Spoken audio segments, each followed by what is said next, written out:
For years, as a social media entrepreneur, author, and so-called expert, I advise people to have one identity online, to not create multiple accounts for business and personal because it was too complicated, and just be yourself, be your authentic self at all times. Well, years later, now that I'm running for office, I find myself struggling because advisors have told me I got to set up a separate account for the campaign, which feels inauthentic. But then I'm getting scolded for sharing personal pictures during the campaign. It's a struggle, but I'm going to figure it out. My name is Dave Kerpen, and I am the candidate. What does it really take to run for local office? On The Candidate, we're pulling back the curtain on the messy, expensive, and sometimes bizarre world of local politics.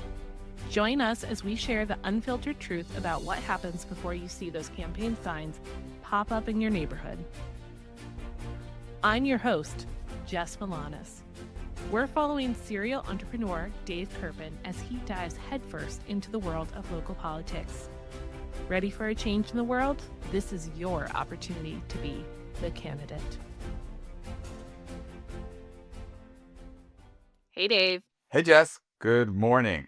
Good to Good see you again. morning. Good How to are see you? you. I'm good. How are you? I know last week was a rough week. I'm coming out of it. But there are still some things that I struggle with. And it's funny, I was thinking about that very question and the authenticity factor because, in business and in life, I've written in The Art of People, when people ask how you're doing, say fantastic and be fantastic. And that spirit is contagious, right? And when I'm recording a podcast, the point is to share my innermost kind of feelings and be authentic and be vulnerable. So I do, need to share the struggles too along the way. But like anything, there's hills and valleys, and I do want to say for those super fans that are listening and have been with me and have been supportive, that I can share the struggles and still be the super confident leader and person that is going to win and make a difference in our town and in the world. So that said, I'm definitely doing better than last week. So that's the good news. This topic that I opened at the start of the show with about identity, I think is really interesting. And somebody emailed me that was really upset over me having shared pictures of going to Houston, me going to Houston for opening day for the Mets road opener. And so that got me thinking about this question of like, should I have two social media accounts, as so many politicians do? And so far, the answer is still no. So far, the answer is still, I'm one person, and that same person can share, a picture of going to a community event and the political stuff, and also pictures of me with my family and my kid playing baseball and all the stuff that brings me joy as a human. But I think that's going to take some getting used to for people, especially people that are used to, like, whenever people do things differently, it takes some getting used to, right? And some people are going to be less comfortable with me sharing pictures of my kid playing baseball right beside my campaign posts, right? But the thing is, I've always been so open anyway. So like the same people that wanted to follow my personal account could. Like I can't imagine a world where, I mean, a lot of people do private accounts on social, which is fine.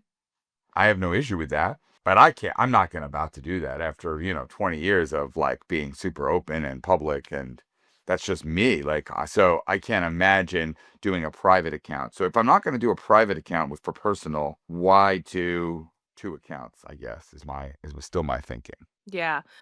I kind of want to tease out the personal account and the personal sharing, because I think that a lot of people in the world are very hesitant to share their personal identity to the world. And I want to know, why do you share your personal identity so much with the world? Why do you feel like it's so important for you to put that stuff out there versus, aside from it being two different accounts being more work, what does it give you? What does it give your audience in putting the personal stuff out there? Yeah, that's a good question. I think it's got to be, there's some selfishness there for sure, right? So whether that's ego or pride, I think pride of our children is like more socially acceptable, but I'm sure it's still annoying to people, right? Like it's funny.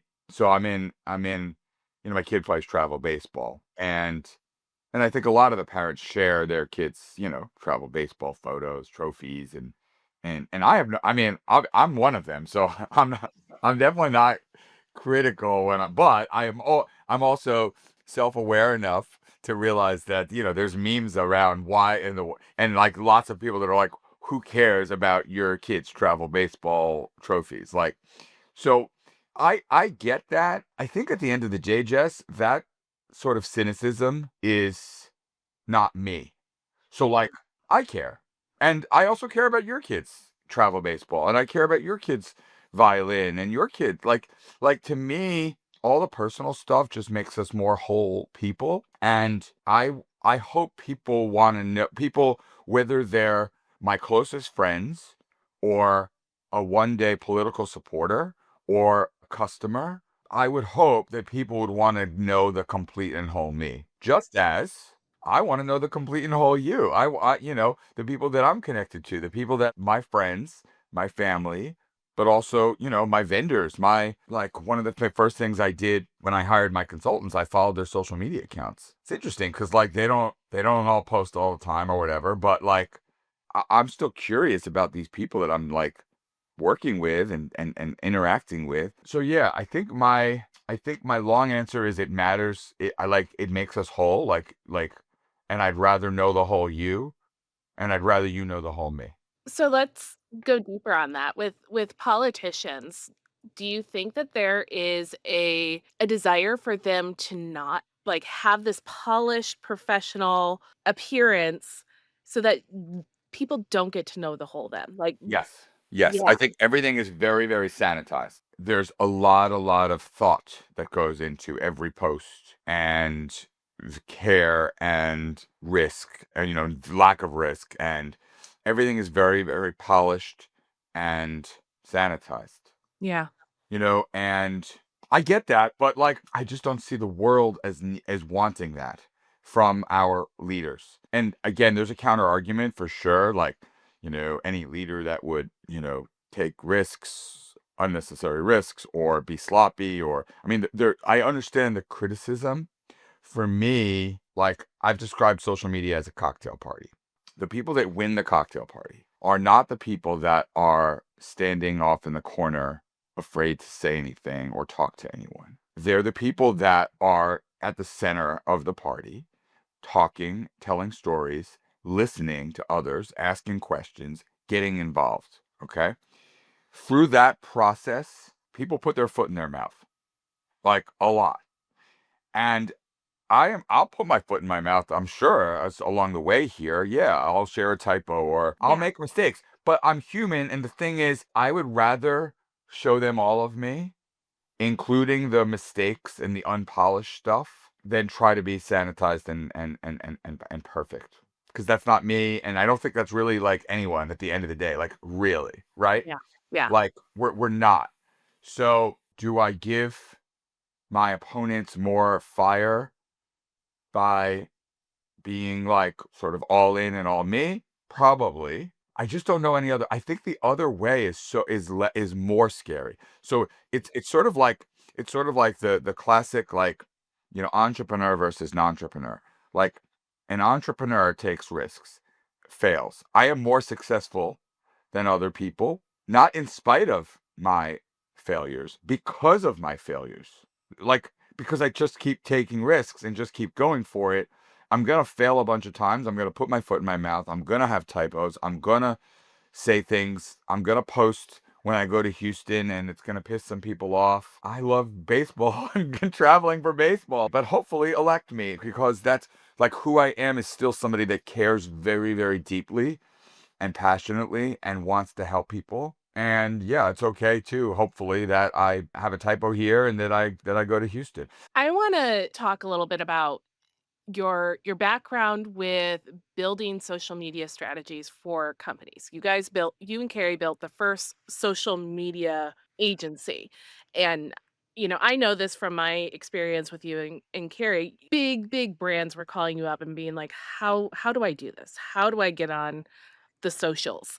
And I want to know with a brand is a business, right? And so how did you guys advise the businesses that were coming to you with this push and pull of personal versus polish? Because I wonder if that also gives even more insight into what the traditional politicians do.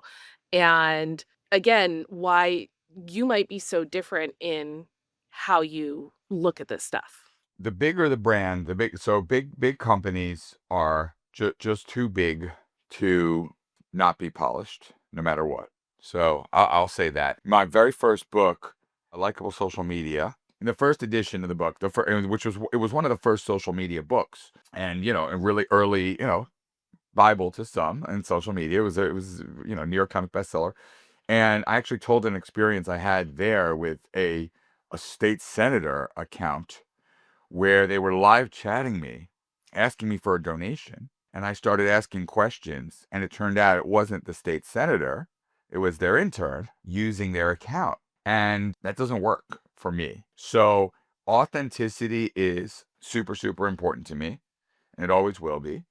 And of course, the bigger the brand, including politicians, I understand a team working, but don't actually pretend to be the person. Don't, you know what I mean? Like if somebody hears from me live chatting, it's going to be me. It's not going to be somebody representing me. That's for sure. Always. To your question, with small businesses, and certainly with solopreneurs, where a professional services business is the person, a podcast or marketing consultant, financial advisor, et cetera, et cetera. I just think that person stands more to gain by being themselves, business wise, than lose. I mean, people will disagree with me. Even before politics, before I got involved, like officially, I would share my political views. And I remember in 2020 when I supported Hillary Clinton. No, was it 16? 16. It was 16, yeah, yeah. We'll edit that out. Or maybe we won't, we'll keep it in for the sake of Wait, authenticity. 24 was, yeah, And 24 was Trump, 20 was yeah, Biden, 16 was, yeah. No, you could leave. I don't know. Either way, right? Authenticity. In 16, when Hillary Clinton ran for president, I supported her, and I lost customers over it. And I remember thinking, sucks that I lost customers. It's not going to change who I am. And I probably got some customers too. And at the end of the day, way more important than whether I win this race or not. Way more important than whether I win a new customer or not in business is who I am with myself, how I sleep at night, how I take care of my kids and show up for my wife. That is most important to me. Period. End of story. And that may piss off hardcore politicians, Democrats, whomever, but it is who I am. I need to be able to sleep at night, be comfortable with myself, be comfortable with my decisions, who I am, my identity, and my priorities, and that I'm gonna be alone with myself. Well, hopefully with my family on my deathbed, right? I'm not gonna be with any advisors that have told me, given me their thoughts along the way. It's gonna be me, hopefully, God willing, some family, and that's who I need to ultimately be cool and okay with me. all right, Dave, we're gonna keep being ourselves. We're gonna show up authentically. Authentically. Now you can't edit Authentically. that out. You'll have to send me pictures. To be continued. To be continued, Jess. Thanks, as always, and thanks everyone for listening and subscribing and sharing. The candidate continues to run on Duncan and on you guys. Thank you. Thank you. Bye, Dave. Paid for by the Friends of Dave Kirpin. Thanks for going behind the scenes with us on The Candidate. If you enjoyed getting the real story about running for office, take a moment to rate and review us wherever you get your podcasts. Your support means the world to us. See you next time.